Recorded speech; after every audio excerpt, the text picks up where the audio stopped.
नमस्कार, देवभूमि समाचार में आप सभी का स्वागत है। मैं हूं आपके साथ प्रज्ञा मिश्रा। बुलेटिन की शुरुआत करेंगे बड़ी और अहम खबर के साथ। तो सबसे पहले बात कर लेते हैं उत्तराखंड के पूर्व मुख्यमंत्री मेजर जनरल भुवन चंद खंडूरी का आज निधन हो गया। वहीं मुख्यमंत्री पुष्कर सिंह धामी ने उनके निधन पर गहरा दुख व्यक्त किया है। मुख्यमंत्री ने कहा कि मेजर जनरल बीसी खंडूरी ने भारतीय सेना में रहते हुए राष्ट्र सेवा, अनुशासन, समर्पण का अद्वितीय उदाहरण प्रस्तुत किया। उन्होंने आगे कहा, सार्वजनिक जीवन में भी खंडूरी जी ने उत्तराखंड के विकास, सुशासन, पारदर्शिता और ईमानदार कार्यशैली की मजबूत पहचान बनाई। प्रदेश के हित के लिए उनके अनेक निर्णयों ने विकास को नया दिशा दिया। मुख्यमंत्री धामी ने यह भी कहा कि उनकी सादगी, स्पष्टवादिता और कार्यकुशलता सदैव प्रेरणा देती रहेगी। उनका निधन न केवल उत्तराखंड बल्कि राष्ट्रीय राजनीति के लिए भी एक अपूरणीय क्षति है। मुख्यमंत्री ने ईश्वर से दिवंगत आत्मा की शांति और शोक संतप्त परिजनों को ये दुख सहन करने की शक्ति प्रदान करने की प्रार्थना भी की।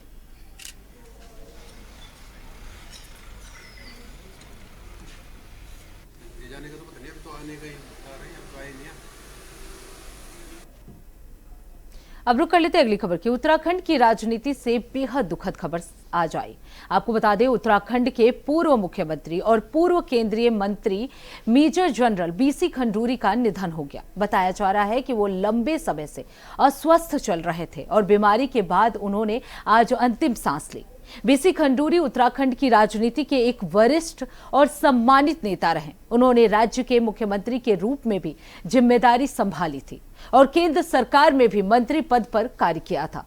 उनके निधन की खबर से पूरे प्रदेश में शोक की लहर दौड़ गई है। राजनीतिक और सामाजिक जगत से लगातार श्रद्धांजलि संदेश आ रहे हैं। तो आपको बता दें, उत्तराखंड की राजनीति के लिए बेहद दुखद खबर आज सुबह सामने आई, जहां आपको बता दें पूर्व मुख्यमंत्री और मेजर जनरल बीसी खंडूरी का निधन हो गया। आपको बता दें, लंबी बीमारी के बाद उनका आज निधन हो गया। पूर्व केंद्रीय मंत्री भी बीसी खंडूरी जो है वो रह चुके थे।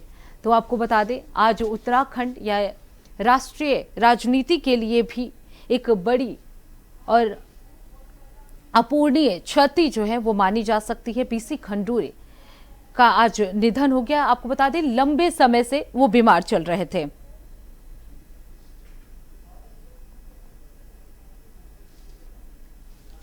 वही इस खबर पर विस्तार से जानकारी देने के लिए अवनीश प्रेमी चैनल हेड हमारे साथ जुड़ चुके हैं। अवनीश जी, ये बेहद दुखद घटना है और इस पर विस्तृत जानकारी आपसे लेना चाहूंगे। सबसे बड़ी बात कि केवल देश के लिए नहीं, केवल उत्तराखंड के लिए नहीं, आप प्रदेश के लिए भी ये बड़ी क्षति मानी जा सकती है, चाहे वो राजनीति की दृष्टि से भी हो या तजुर्बे की दृष्टि से भी। बिल्कुल प्रज्ञा, बहुत दुखद खबर है, क्योंकि खंडूरी की सिर्फ एक नाम नहीं है बल्कि उनकी अपनी एक पहचान थी। और सबसे बड़ी बात कि उनके जैसा ईमानदार, शालीन, अनुशासन में रहने वाला शायद ही कोई नेता उत्तराखंड में हो। जब वो मुख्यमंत्री थे उस समय भी उन्होंने कई बड़े फैसले उत्तराखंड के हित में लिए थे, ताकि उनका विरोध भी हुआ लेकिन वो पीछे नहीं हटे। केंद्र सरकार की हम बात करें, केंद्रीय मंत्री रहे हैं अटल बिहारी वाजपेयी की सरकार में। उस समय भी उन्होंने सड़कों को लेकर जो चतुर्भुज योजना जामा पहनाया, उसकी वजह से उनकी हर जगह वाहवाही रही। सबसे बड़ी बात मैं बता दूं, वो बहुत अनुशासन के लिए मुख्यमंत्री रहे हैं और यही कारण भी रहा कि उन्होंने शैली से एक नया संदेश प्रदेश की जनता को देने की कोशिश की है। उनके कार्यकाल में मुख्यमंत्री का जो दफ्तर था उसको लोकायुक्त के दायरे में लाया गया था। और सबसे बड़ी बात, भ्रष्टाचार को लेकर उन्होंने स्वराज भ्रष्टाचार उन्मूलन और जनसेवा नाम से एक अलग विभाग का गठन किया गया था जो भ्रष्टाचार पर नजर रखेगी। दूसरी बात ये भी रही कि चाहे वो पानी के मामले हो, बिजली की समस्या रहे हो, यानी कि समय पर, निर्धारित समय पर सारी चीजें होनी चाहिए, लोगों को उसका लाभ मिलना चाहिए। एक टाइम टेबल तैयार किया था, तो कई बड़े फैसले उन्होंने लिए थे। और सबसे बड़ी बात ये थी कि वो सबसे ईमानदार भी थे और अनुशासन प्रिय भी थे। तो उनकी कमी निश्चित तौर पर की राजनीति में खेलेगी। और खास बात यह है कि उनके परिवार की हम बात करें तो उनकी जो बेटी है श्रीमती रितु खंडूरी, वो विधानसभा अध्यक्ष इस समय है। लेकिन इतना जरूर खंडूरी जी का निधन हुआ है तो निश्चित तौर पर देश के लिए क्षति है। यही कारण है कि राष्ट्रपति की बात करें, प्रधानमंत्री की बात करें, ये तमाम जो मुख्यमंत्री हैं गहरा दुख व्यक्त किया है बीसी खंडूरी जी के निधन पर। जी, अगर बात की जाए उत्तराखंड की राजनीति पर, तो इसका कितना प्रभाव अनिश्चित देखने को मिल सकता है? देखिए, अगर हम बात करें खंडूरी जी, तो वीरले ही ऐसे नेता होते हैं जिन पे इतना दुख व्यक्त किया जा सकता है। दूसरी बात है कि अगर हम उनके करें तो उसकी वजह से भी वो जाने जाते हैं, अपने अनुशासन की वजह से। और खास बात यह है कि उन्होंने सीधे तौर पर अपना एक टाइम टेबल तय किया था और ये भी जो निर्धारित समय, चाहे वो बैठकों का हो, उनसे मिलने वाला का हो, उसी निर्धारित समय पर लोगों को भी आना चाहिए। और कई कार्यक्रम हमने ऐसे देखे जब उनका मुख्यमंत्री किया गया, वो समय पर पहुंचे लेकिन कार्यक्रम शुरू नहीं हो पाया, तो इस पर उन्होंने काफी नाराजगी जताई थी। और एक खास बात उन्होंने ये की थी कि जो IAS है, IPS है, उनके जो संपत्ति का ब्यौरा है वो 1 महीने में देने के निर्देश उन्होंने दिए थे। तो कई बड़े फैसले उन्होंने यहाँ पर लिए, लेकिन कहीं ना कहीं राजनीति में एक वर्ग ऐसा रहा जो खंडेल जी को पसंद नहीं करता रहा, और यही कारण कि उनकी सरकार गिराने की कोशिश भी की गई। जी, और निश्चय अगर अभी की स्थिति की बात की जाए, क्योंकि हमने देखा था CM धामी भी जो है उनके लिए वो शोक संतप्त उनके परिवार के लिए भेजा। अगर लोगों की पहुंचने के सिलसिले की बात की जाए तो अभी क्या कुछ स्थिति देखने को मिल रही है? कितनी बड़ी संख्या में लोग उनके घर पहुंच रहे हैं उन्हें श्रद्धांजलि देने के लिए? देखिए प्रज्ञा, मैं बता दूं, खंडूरी जी काफी लंबे समय से बीमार चल रहे थे और एक निजी अस्पताल इलाज चल रहा था। आज 11:30 बजे उन्होंने अंतिम सांस ली है, तो कुछ देर पहले ही उनका जो बॉडी है वो ले जाई गई है उनके बसंत विहार आवास पर। वहां पर अभी की मैं बात करूं तो गणेश जोशी पहुंचे हैं, तमाम जो नेता हैं जिनको भी इसकी खबर मिल रही है, तो उनके यहाँ काफी लोग पहुंचने शुरू हो गए हैं अपने नेता को श्रद्धांजलि देने के लिए। जी, बहुत बहुत धन्यवाद अनिश प्रेमी जी इस खबर पे विस्तार से जानकारी देने के लिए। तो आपको बता दें, पूर्व CM major general BC Khanduri का निधन हो गया। उत्तराखंड ही नहीं बल्कि पूरे देश की राजनीति के लिए ये अभूतपूर्व और अपूरणीय क्षति जो है वो मानी जा सकती है। तो पूर्व केंद्रीय मंत्री भी BC खंडूरी जो है वो रहे थे।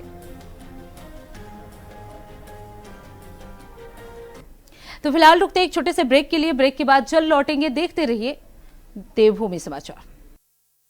बाद एक बार फिर आप सभी का स्वागत है। रुक कर लेते हैं अगली खबर की। मिडिल ईस्ट में जारी तनाव का असर अब भारत में आम लोगों की जेब पर भी दिखाई देने लगा है। उत्तराखंड में पेट्रोल और डीजल की कीमतों में लगातार बढ़ोतरी दर्ज की जा रही है। पहले जहां तेल के दामों में करीब 3 रुपए तक बढ़ोतरी देखी गई थी, वहीं आज एक बार फिर करीब 90 पैसे का इजाफा हुआ है। लगातार बढ़ते ईंधन के दामों से आम लोगों की चिंता बढ़ती जा रही है। देहरादून के पेट्रोल पंपों पर तेल भरवाने पहुंचे लोगों ने इस पर मिलीजुली प्रतिक्रिया दी है। कुछ लोगों ने इसे आम आदमी पर अतिरिक्त बोझ बताया, तो कुछ ने अंतर्राष्ट्रीय हालात को इसकी वजह माना। वहीं कुछ महिलाओं ने ईंधन की बचत पर जोर देते हुए लोगों से समझदारी से उपयोग करने की अपील की है। कई उपभोक्ताओं ने सरकार से बढ़ती कीमतों पर राहत देने की मांग की है, क्योंकि इसका सीधा असर रोजमर्रा के खर्चों पर पड़ रहा है।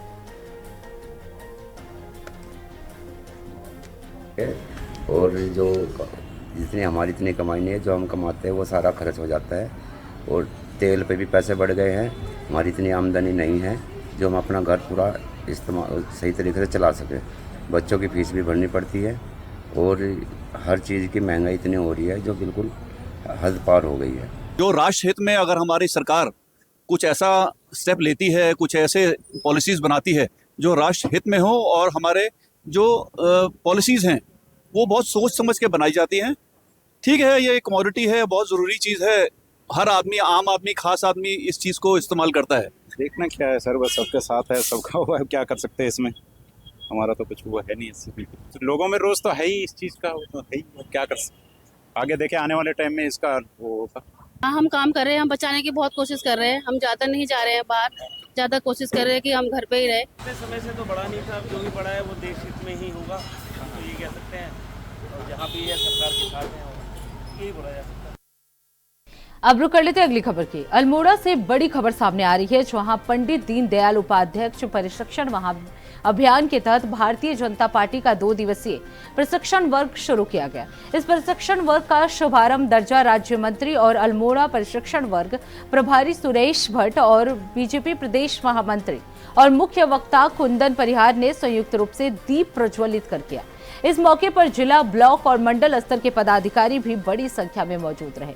प्रशिक्षण के दौरान कार्यकर्ताओं को संगठन की कार्य पद्धति, जिस तरीके से जनपद स्तरों पे हमारे पूरे प्रदेश में चल रहा है, ये अपने आप में कार्यकर्ताओं को अपने आप को निखारने के लिए, अपने आप को सुधारने के लिए, क्योंकि लगातार हमारी प्रशिक्षण महाअभियान जिस तरीके से जनपद स्तरों पे हमारे पूरे प्रदेश में चल रहा है, ये अपने आप में कार्यकर्ताओं को अपने आप को निखारने के लिए, अपने आप को सुधारने के लिए, क्योंकि लगातार हमारी भारतीय जनता पार्टी जिस प्रकार से काम कर रही है, जनता के बीच में जाके काम कर रही है, हमारी सरकार है और सरकार की उपलब्धियों को जन जन तक कैसे पहुंचाना, इन सब कई मुद्दों पे हमारा 12 सत्र है, 2 दिवसीय हमारा, जिसमें 12 सत्र हैं, प्रशिक्षण महाअभियान चल रहा है, जिसमें हमारे मुख्य वक्ता आकर अपना कार्यकर्ताओं को मार्गदर्शन प्रदान कर रहे हैं और इसका लाभ आने वाले समय में तो ये हमें बूथ स्तर तक जाना है।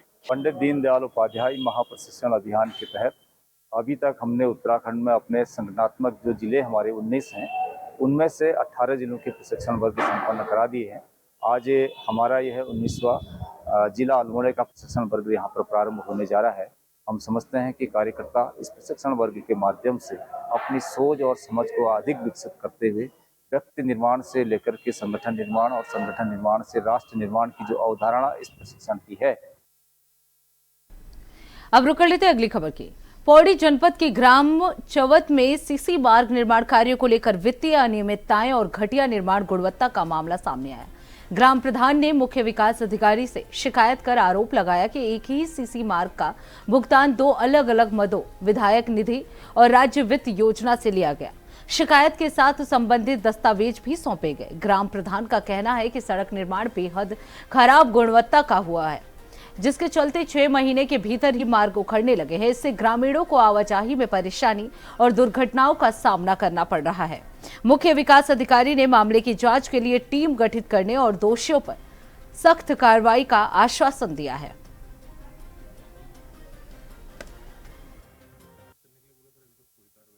स्पिरिट को बनाए रखें। दूसरा, एक जो आप कह रहे हैं कि एक प्रधान जी जरूर भ्रमण के समय मिले थे, उनके द्वारा अपने ब्लॉक से संबंधित कुछ शिकायतें की गई हैं, तो जिसमें आज वो डीपीआरओ से संबंधित थी। डीपीआरओ साहब आज हमारी छुट्टी में है, वो कल शायद आएंगे, तो उनसे वार्ता करके उसमें जरूर जांच कराई जाएगी और जो भी तथ्य पाए जाएंगे उसके अकॉर्डिंग उसमें कार्रवाई की जाएगी। हमारी ग्राम सभा चवत में, ग्राम गजल्ड में सीसी निर्माण का जो कार्य हुआ था और रेलिंग निर्माण का जो कार्य हुआ था, उसमें ठेकेदार को लाभ पहुंचाने के लिए विधायक निधि और राज्य वित्त से एक ही सीसी में 2 बार के भुगतान किया जा चुका है। राज्य वित्त का भी उसमें बोर्ड लगा है और विधायक निधि का भी बोर्ड लगा है। तो इसी संबंध में आज मुख्य विकास अधिकारी से मिला हूं और उन्होंने ठोस कार्रवाई का आश्वासन मुझे मिला है और निश्चित रूप से लगभग 2 या 3 बार इस बीडीसी में उठाने के बावजूद जब कार्रवाई नहीं हुई तो ग्रामीणों द्वारा मुझे कल शाम को बोला गया, तो निश्चित रूप से आज मैं मिलने आया हूँ। अब रुक कर लेते हैं अगली खबर की। ऋषिकेश में बढ़ती गर्मी और आग लगने की घटनाओं को देखते हुए फायर विभाग अलर्ट मोड पर है। इसी क्रम में रेलवे रोड स्थित हरिश्चंद्र कन्या इंटर कॉलेज में विशेष जागरूकता कार्यक्रम आयोजित किया गया। आपको बता दें, एफओ सुनील दत्त तिवारी के नेतृत्व में पहुंची टीम ने छात्राओं और शिक्षकों को आग लगने की स्थिति में सुरक्षित रहने के तरीके बताए। अधिकारियों ने अग्निशामक यंत्र के सही उपयोग और आपातकाल में इमारत से सुरक्षित बाहर निकालने का व्यवहारिक प्रशिक्षण दिया। एफएसओ तिवारी ने कहा कि आग या किसी भी आपात स्थिति में तुरंत 112 कंट्रोल रूम को सूचना देना बेहद जरूरी है, जिससे बड़े हादसों को रोका जा सके।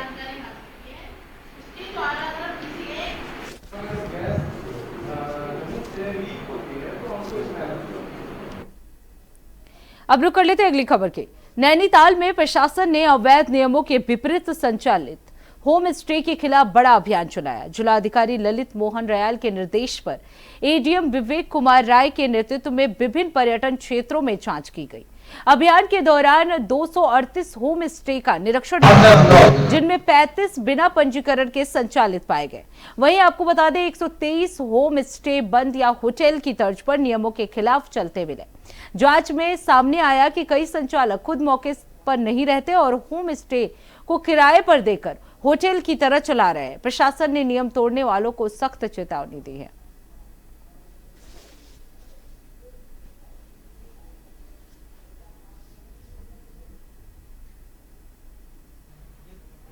देखिए, जिलाधिकारी महोदय के निर्देश पर पिछले काफ़ी दिनों से हम लोग छापेमारी अभियान चला रखा है। हमारे हल्द्वानी क्षेत्र अंतर्गत भी काफ़ी सारे होम स्टे हैं कि जो कि बिना रजिस्ट्रेशन के संचालित हो रहे हैं। ऐसे होम स्टे जो बिना रेस्ट्रिक्टेड होने के कारण संचालित हो रहे हैं, इनको बंद भी कराया गया है। इसके अतिरिक्त जो मानकों के अनुरूप होम स्टे चल नहीं रहे हैं, उनको मानक पूरा करने के लिए नोटिस भी भेजे गए हैं, ताकि अपने मानकों के अनुरूप ही होम स्टे का चलन करना सुनिश्चित करेंगे। होम स्टे में कुछ नियम भी ऐसे भी है कि एक होम स्टे अधिकतम 8 कमरों तक ही हो सकता है। इसके बाद वाहनों की प्रॉपर पार्किंग भी जरूरी है। और वाहन स्वामी जो होम स्टे का स्वामी है, उसका भी इस मकान में रहना अनिवार्य है। यदि कोई व्यक्ति नियमों का पालन नहीं करता है तो माना जाएगा कि उसके द्वारा होम स्टे गलत तरह से लाइसेंस लिया गया है। और मैं आपके माध्यम से ये भी कहना चाहूँगा कि जो भी होम स्टे गलत तरीके से चल रहे हैं, इससे वो अपना संचालन बंद कर दें, ताकि राज्य की छवि धूमिल ना हो। अब रुक कर लेते हैं अगली खबर की। देहरादून में मौसम विज्ञान केंद्र ने आगामी दिनों में तापमान में तेज वृद्धि की संभावना जताई है। पूर्वानुमान के अनुसार राज्य के मैदानी क्षेत्रों विशेषकर हरिद्वार, उधम सिंह नगर और देहरादून में अधिकतम तापमान 40 डिग्री सेल्सियस या उससे अधिक पहुंच सकता है। राज्य आपातकालीन परिचालन केंद्र यानी SEOC ने सभी जिलों के लिए एडवाइजरी जारी कर प्रशासन को सतर्क रहने के निर्देश दिए हैं। आपको बता दें 19 यानी आज से 22 मई तक कई जिलों में भीषण गर्मी रहने का अनुमान लगाया गया है। सरकार ने लोगों को दोपहर के समय धूप में बाहर न निकलने और धूप से बचने और पर्याप्त पानी पीने और हीट स्ट्रोक से बचाव के निर्देश दिए हैं। स्वास्थ्य विभाग को अस्पतालों में जरूरी व्यवस्थाएं सुनिश्चित करने को कहा गया है। साथ ही स्कूलों में, निर्माण स्थलों, श्रमिक क्षेत्रों में विशेष सावधानी बरतने के निर्देश दिए गए हैं।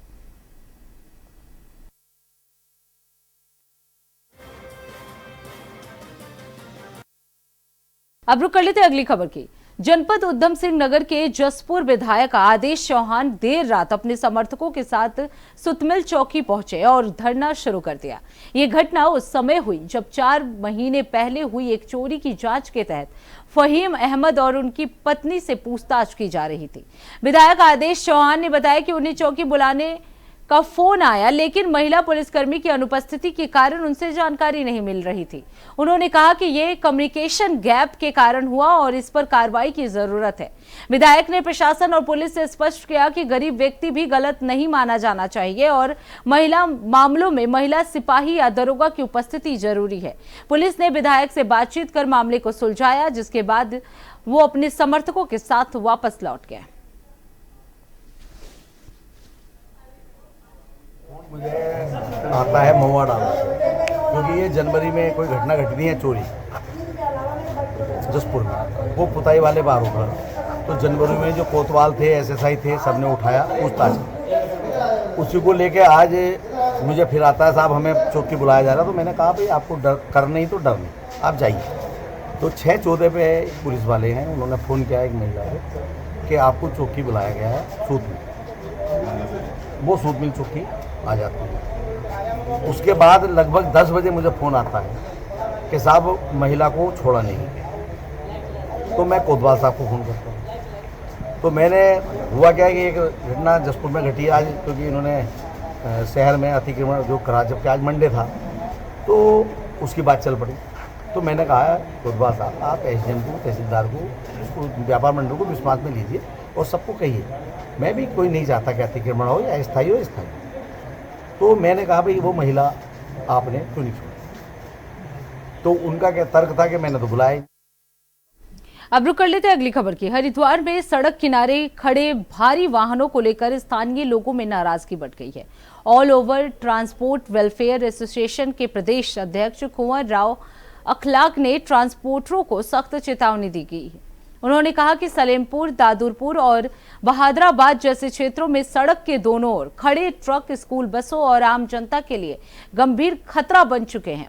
लगातार जाम और हादसों की आशंका से लोग परेशान हैं। स्थानीय लोगों का कहना है कि कई बार समझाने और पुलिस कार्रवाई के बावजूद स्थिति में सुधार नहीं हुआ है। अब मांग की जा रही है कि सड़कों को अतिक्रमण और अवैध पार्किंग से पूरी तरह से मुक्त कराया जाए। भी यहाँ लोकल जो जनता है उनका आक्रोश है इस बात पे। हमने बोला है ट्रांसपोर्टर को, कई बार बोल दिया कि अपने जो वाहन है वो वाहन या तो पार्किंग में खड़े करें या कहीं साइड में कहीं ज़मीन ले गए वहाँ खड़े करें। ये जो दोनों तरफ खड़े हो जाते हैं, फिर स्कूल की बसें आती है और ये लोकल लोग परेशान होते हैं। इसमें कई हादसे भी हो चुके हैं। तो मेरा मानना तो ये, मैं नहीं कहता कि भाई ट्रांसपोर्टर को तुम अपनी गाड़ी अपने सड़क पर खड़े करें, अपना वाहन हमेशा ऐसी जगह खड़े करें, यहाँ पार्किंग है, सरकारी पार्किंग है, नहरवाई के बराबर में पार्किंग है, कहीं भी खड़े कर ले, कहीं भी 2-4 बीघे जमीन लेके वहाँ खड़ी कर ले, हर गाड़ी से अपना वसूली करते रहे। तो मेरा मानना ये नहीं कि मैं ये नहीं कहता कि मैं भाई ये ट्रांसपोर्टर जो है वो अपने ऑफिस के आगे खड़ी करे या सड़क के किनारे खड़ी करे। इससे लोकल लोगों को बहुत बड़ी दिक्कत होती है। हमारे पर हम लोकल होने की वजह से, मैं ट्रांसपोर्ट एसोसिएशन का अध्यक्ष हूँ, इसलिए मैं लोगों को जागरूक भी करता हूँ, भाई ऐसा ना करो, ये हमारी लिहाज है और ये लिहाज कब तक लोग करते रहेंगे तो ये लिहाज खत्म हो जाएगी एक ना एक दिन। अगर हम अब रुक कर लेते हैं अगली खबर की। हरिद्वार में बकरीद को लेकर सोशल मीडिया पर एक वीडियो तेजी से वायरल हो रहा है। आपको बता दें, आपत्तिजनक वीडियो के बाद पुलिस ने त्वरित कार्रवाई की है। वायरल वीडियो में एक युवक गोवंश को लेकर विवादित टिप्पणी करता हुआ दिखाई दे रहा है। मामला सामने आते ही पुलिस ने आरोपी युवक को हिरासत में ले लिया है। आरोपी की पहचान जिशान के रूप में हुई है। पुलिस पूछताछ में युवक से अपने बयान पर खेद जताते हुए माफी मांगी। हरिद्वार पुलिस ने साफ कहा कि सोशल मीडिया पर भड़काऊ और धार्मिक सौहार्द बिगाड़ने वाली टिप्पणियों को बर्दाश्त नहीं किया जाएगा। एसएसपी ने चेतावनी दी है कि माहौल खराब करने वालों पर सख्त कानूनी कार्रवाई की जाएगी।